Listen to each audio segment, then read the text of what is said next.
मकामी सियासत की तरफ आते हैं, जहां मरीम नवाज़ साहिबा जहां बहुत से प्रोजेक्ट्स कर रही हैं पंजाब में, वहाँ बहुत गरज बरस भी रही हैं। उनको अचानक हमने बहुत गुस्से में देखा है, लेकिन किसके हवाले से ये हो रहा है, पहले उनकी वो स्टेटमेंट सुने, जिसके बाद सेठी साहब से जानेंगे कि वो मुखातिब किससे हैं।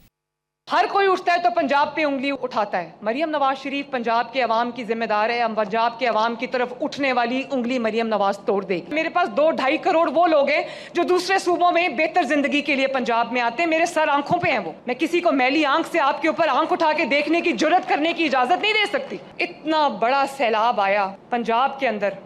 हमारे एलाए हैं पीपल्स पार्टी, मैं उनकी इज्जत करती हूँ, लेकिन मुझे अफसोस के साथ ये कहना पड़ता है कि उन्होंने पंजाब में सैलाब के मामले में उन्होंने सियासत की है। बिगड़ गई है थोड़े दिन। तो ये क्या हो गया मरियम नवाज साहिबा को? बहुत सॉफ्ट स्पोकन है ये, अचानक पीपल्स पार्टी के साथ इतनी हार्ड। उनका ये ख्याल है कि वो काफ़ी भाग दौड़ कर रही हैं इन एवरी वे, और उसको instead of appreciating it, Peoples Party जो है उसमें से कुछ निचोड़ना चाहती है अपने लिए। और गुस्सा जो है एक्चुअली वो इशू एक और है जिसके ऊपर गुस्सा है। क्या? वो है Benazir income support programme. Peoples Party की डिमांड ठीक नहीं है कि आप बीएसपी का पूरा डाटा है आपके पास, उसमें से सपोर्ट करें? डेटा की ज़रूरत नहीं है ना, डेटा इनके पास भी तो है ना। वो अलग किस्म का डेटा है, उसका ताल्लुक फ्लड रिलीफ के साथ नहीं है, बिकॉज वो डेटा है रिलेटेड टू पॉवर्टी।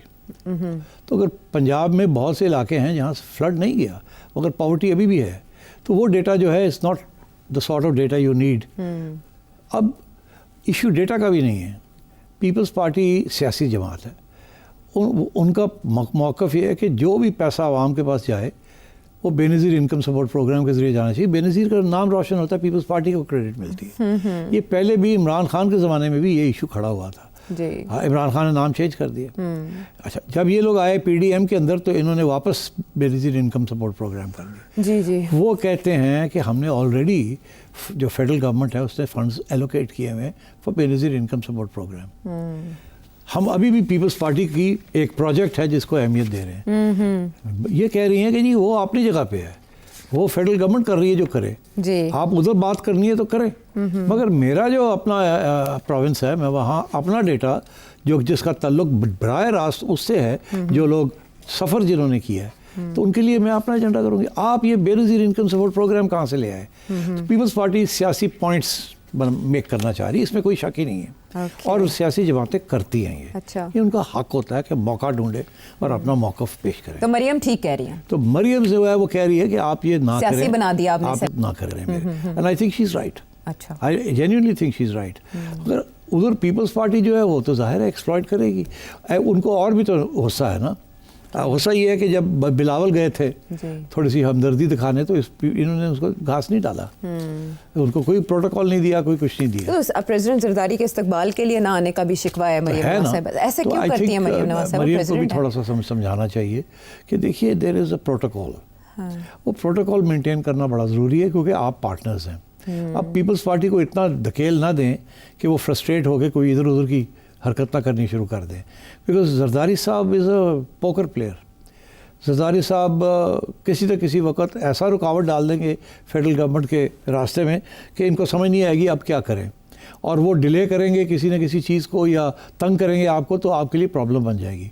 इसीलिए मेरा ख्याल है ये राना सनाउल्लाह ये लोग अब कूद गए हैं। हाँ, कमेटियाँ दोनों तरफ से मिली हैं, स्पीकर साहब आ गए। नहीं ठहरे, पर आप देखें बड़ी इंटरेस्टिंग बात है, इंस्टेड ऑफ पंजाब की लीडरशिप और पीपल्स पार्टी की लीडरशिप बात करें एक दूसरे के साथ, लीडरशिप जो है वो फेडरल गवर्नमेंट करवा रही है। लेकिन शर्जील मेमन साहब ने बड़ी इंटरेस्टिंग बात की कि जब बिलावल वज़ीर आज़म की तारीफ करते हैं तो पंजाब को तकलीफ होती है। ये मरियम नवाज साहिबा, ये देखिए ये चीज़ को there is no evidence of this, ये नॉनसेंस। पंजाब हुकूमत को एतराज़ होता है उनके ख्याल में। नहीं, उनका ख्याल में वो भी दाना डालना चाहते हैं ना। अच्छा। वो ये इस किस्म की खबरें चलाते हैं कि जी शहबाज शरीफ और मरियम के दरमियान ये इशू है। अब अगर है भी तो इनको तो मज़ा आता है ना इस चीज़ को उछालने में।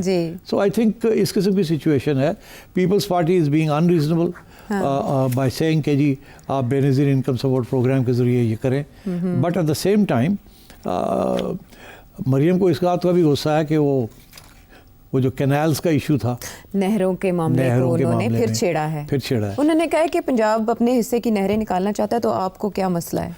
मसला है ना, इसीलिए अब ये जो पोजीशन ले रही हैं ये उनकी पोजीशन ले रही है ना, और सिंध वाले जो है वो नहीं मान रहे इस बात को। इधर जाने का क्या ज़रूरत थी? आपका एक पार्टनर है, वो एक डिमांड कर रहा है, और आप और डिमांड आपसे नहीं कर रहा, पंजाब से नहीं कर रहा, वो फेडरल गवर्नमेंट से कर रहा है या कहीं और कर रहा है, तो आप क्यों बीच में कूद रही हैं? आई थिंक थोड़ी सी मैच्योरिटी की ज़रूरत है। पीपल्स पार्टी बड़ी चालाक और केयरफुल पार्टी है, they know what to do. मंजी भी है, बहुत पुरानी। और मैं बड़ा हैरान था इस किस्म की बातें की, मैं उंगली तोड़ दूंगी, ये कर दूंगी। वो तो है, लेकिन दूसरी तरफ नवीद कमर साहब सीनियर रहनुमा है पीपल्स पार्टी के, उन्होंने पीटीआई के जब असेंबली सेशन हो रहा था तो बाकायदा पीटीआई वालों को कहा वो वक्त दूर नहीं कि हम इधर ही आके बैठ जाएं आपके साथ। There you go. तो ऐसा भी मुमकिन हो सकता है, क्योंकि आजम नज़ीर तारड़ साहब ने कहा कि ऐसा नहीं होने वाला। ऐसा नहीं होने वाला। अच्छा। वो हमें धमकियाँ देते रहते हैं कि हम ये कर देंगे, वो कर देंगे। वो बेचारे वो भी फंसे हुए हैं ना, वो इनके बगैर कहाँ जाएंगे?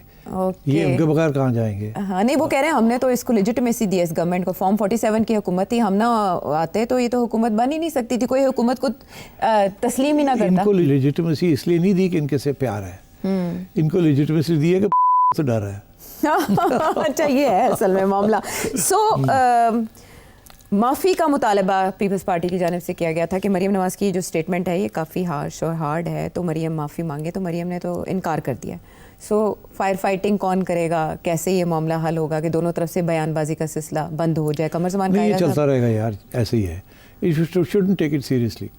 दोनों जो है ना एक दूसरे को पसंद नहीं करते, मगर जैसे कहते हैं ना, ज़बरदस्ती शादी करवा दी किसी ने। अच्छा। और धमकी यही है कि ओए बैठे रहो थे।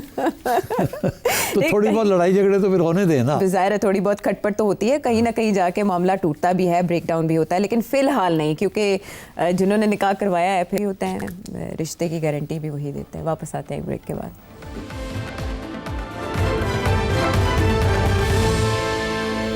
शो में साथ देने का शुक्रिया। पिछले हफ्ते जब हमारा आखिरी शो था हफ्ते के दिन का, उस वीक का, तो आपने प्रेडिक्ट किया था मैच के हवाले से भी और बताया था कि ये होनी चाहिए, इन लाइंस पे काम होना चाहिए। अच्छा, मैच बड़ा इंटरेस्टिंग था और ऐसे लग रहा था जैसे वो मैंने आपसे पूछा था ना, ये क्लोज टाकरा होगा, और वाकई क्लोज मैच था। किसी हद तक अच्छा परफॉर्म करने की दाद दे देते हैं हम, लेकिन जहाँ जाके मामला बिगड़ा वो ये था कि जो सेरेमनी होती है, तकरीब जिसमें एक ट्रॉफ़ी हैंड ओवर की जाती है, उस पर भी इंडियन बोर्ड ने तनाज़ा बना दिया और वहाँ खड़े होकर एक अजीब सी सिचुएशन पैदा हो गई, एम्बैरेसिंग सी दोनों पार्टीज़ के लिए। वो आ नहीं रहे थे और वो ट्रॉफ़ी दे नहीं रहे थे, और उसके बाद ये कहा गया कि मोहसिन नकवी साहब ट्रॉफ़ी लेकर गायब हो गए या चले गए।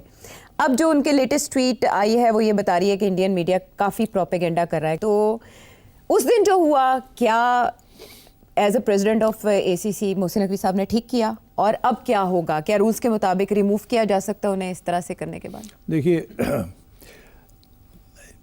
PCB को चाहिए था सेरेमनी से पहले, मच बिफोर दैट, कि अगर इंडिया जीता तो कोई इश्यूज तो नहीं होंगे जैसे हैंडशेक हुआ है, ये पहले डिस्कस कर लेना चाहिए था, आइदर विद द रेफरी और विद द ICC और विद गो बिटवीन्स। इंडिया के लोगों के साथ बात कर लेनी चाहिए थी। तो अगर ये पता होता कि ऐसी बात है तो ये उससे पहले ही है फैसला हो जाता कि चलो चेयरमैन नहीं देगा, कोई और आके दे देगा ये ट्रॉफी, ठीक है। मगर मेरा ख्याल है ऐसी डिस्कशन नहीं हुई।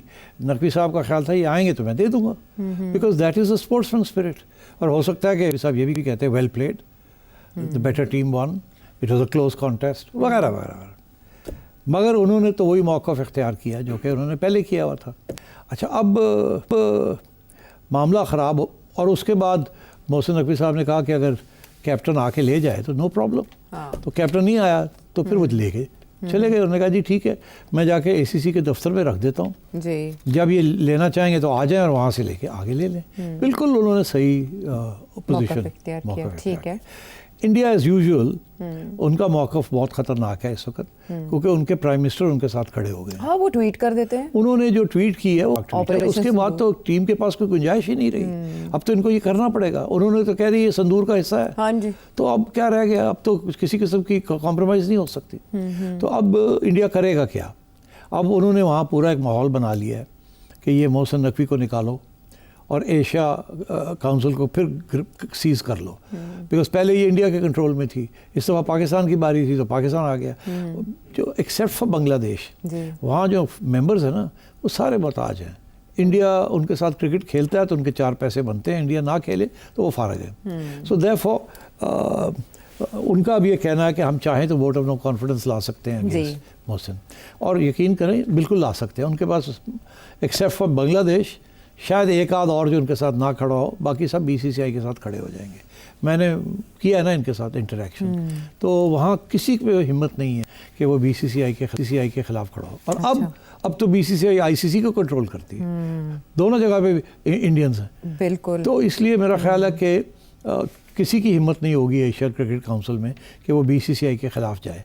और मुझे लगता है ऐसे है कि अगर इन्होंने और प्रेशर डालना हुआ तो बीसीसीआई डायरेक्टली नहीं आएगी, किसी और मेंबर के ज़रिए वोट ऑफ नो कॉन्फिडेंस चलाने की कोशिश करेगी। आई थिंक मैंने आपको पता है, पहले भी एक प्रोग्राम में मैंने आपसे कहा था कि अब पाकिस्तान और एसीसी में प्रॉब्लम्स होंगे और पाकिस्तान और आईसीसी में प्रॉब्लम्स होंगे, और इंडिया की कोशिश होगी, बीसीसीआई की कोशिश होगी कि पाकिस्तान को निकाला जाए बाहर। राइट। एसीसी से निकाल दिया जाए, इधर भी निकाल दिया जाए, और कुछ नहीं तो कुछ अरसे के लिए निकाल दिया जाए कम से कम, ताकि कुछ इंडिया और भी हावी हो जाए और पाकिस्तान की और भी बेइज्जती हो। तो I think Pakistan has to be very careful during this time कि बेइज्जती भी नहीं होनी चाहिए, ना ही आउट होना चाहिए फ्रॉम क्रिकेट, बिकॉज नुकसान हमारा होगा। लॉबिंग करनी चाहिए, और लॉबिंग भी कुछ हद तक कर सकते हैं, मगर कोई ना कोई स्ट्रेटजी सोचनी चाहिए how to deal with this issue. BCCI पीछे हाथ धो के पीछे पड़े हुए हैं, उनके पीछे उनका प्राइम मिनिस्टर खड़ा है। लेकिन ये हिट पाकिस्तान के लिए बड़ी एम्बैरेसिंग होगी अगर ऐसा होता है कि हाँ, और मैं आपसे ये भी बता दूं कि अगर वो वोट ऑफ नो कॉन्फिडेंस कर भी देते हैं और पाकिस्तान कहता है हम इसको चैलेंज करते हैं, तो उसका कोई फ़ायदा नहीं होगा। अदालतें भी जो है ना इंटरनेशनल, वो इंडियन बीसीसीआई यरगमाल है। एब्सोल्युटली, मुझे पता है ना जी, मैंने तो डील किया है। ठीक है, तो इसके लिए तो बड़ा गहरा थॉट प्रोसेस चाहिए और होमवर्क चाहिए। देखना है कि अभी आने वाले दिनों में क्या होता है इसके ऊपर, क्योंकि मोहसिन नकवी साहब अपनी जगह डटे हैं और उनकी एफर्ट्स अपनी जगह जारी है। एक और मामला जहाँ पर हमें नहीं दिखाई दे रही है और समझ नहीं आ रही मामले की, वो है अली अमीन गंडापुर साहब का मामला, अलीमा खानम साहिबा का मामला। पाकिस्तान तहरीक इंसाफ के अंदर जो भी हो रहा है, ट्वीट्स हार्श आ रही हैं पीटीआई चेयरमैन की, बानी की। अब अली अमीन गंडापुर साहब जो एक अरसे से मुलाकात की कोशिश कर रहे थे, उनकी अचानक 29 सितंबर को मुलाकात हो जाती है, वो भी 2-2.5 घंटे की। और जब वो वापस आते हैं तो अलीमा खानम साहिबा पे बात करते हैं, उन्हें इन अ वे एक एजेंसी के लिए काम करने वाला करार देते हैं। आप ये बताएं कि इनमें से अलीमा खानम साहिबा भी उसका जवाब देती हैं, ये कौन किसके हाथों इस्तेमाल हो रहा है? और अली अमीन गंडापुर साहब के 2 घंटे की उस मुलाकात में सिर्फ अलीमा खानम पे बात हुई होगी? नहीं देखिए, ये जो गंडापुर साहब उठ के चले गए, एकदम मुलाकात हो गई है, ये की इजाज़त के साथ गए हैं और कोई रास्ता नहीं था। और मेरा ये मौक़िफ़ है कि गंडापुर साहब ने कोशिश ही नहीं की इमरान को मिलने की पिछले 4-5 महीने से। अच्छा। वो नहीं मिलना चाहते थे, उनको पता था अगर मैं मिला तो बहुत से इश्यूज़ खड़े हो जाएंगे, इसीलिए उनका ये मौक़िफ़ रहा कि मुझे इजाज़त नहीं मिलती। दरअसल वो जाना नहीं चाहते थे और उनकी अंडरस्टैंडिंग थी कि जी मुझे इजाज़त मत दीजिए, कुछ और सुनने को मिल जाएगा, फिर वो करना पड़ जाएगा, तो इसलिए तो दैट वाज द आइडिया। अच्छा, अब केपी के अंदर उनकी पोजीशन कमज़ोर होने जा रही है, so he is obviously very concerned. Imran Khan इस वक्त नहीं चाहते कि उनको निकाल दिया जाए, बिकॉज अभी वो तैयार नहीं है कि उनको रिप्लेस करके कौन आएगा, क्या होगा, क्या नहीं होगा। जहाँ तक अलीमा का है, I don't think Imran wants her to be chairman.